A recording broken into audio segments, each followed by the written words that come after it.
Ils étaient 15 sur la ligne de départ en 2017. Aurore Bergé s'était imposée pour le compte de La République En Marche dans la 10e circonscription des Yvelines. Une victoire au second tour des élections législatives face au député sortant de l'époque Jean-Frédéric Poisson.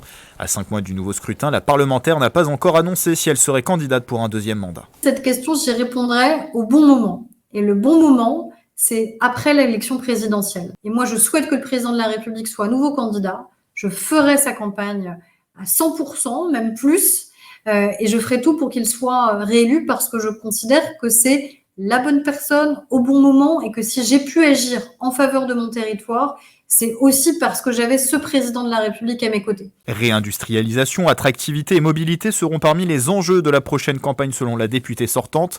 Dans cette circonscription de 120 000 habitants, l'identité du territoire essentiellement rural a également une place prépondérante. On ne vient pas habiter par hasard dans une de ces 51 communes de ce territoire. C'est non pas la défense d'une identité en mode village gaulois, il ne faut que rien ne bouge, mais c'est comment cette identité, elle est une force pour les habitants de ce territoire. Services publics, agriculture, aménagement du territoire, toutes ces thématiques doivent être prises en compte au travers de l'écologie.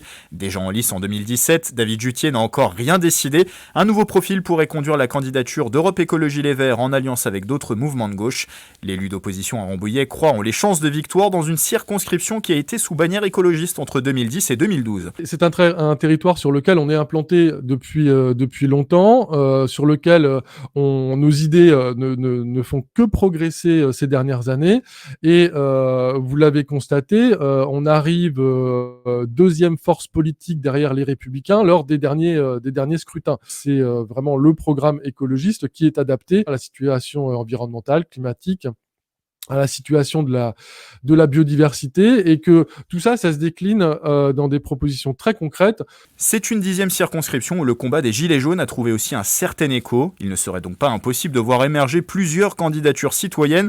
L'une d'elles pourrait être conduite par Mickaël Le Saulnier, fondateur du collectif des marcheurs-cueilleurs, qui réfléchit à se lancer dans la bataille des législatives. Ancien soutien d'Emmanuel Macron et proche d'Aurore Bergé, il se dit déçu des promesses de renouvellement politique et souhaite porter l'idée d'écologie positive. Je trouve que l'offre politique n'est pas satisfaisante pour nos concitoyens.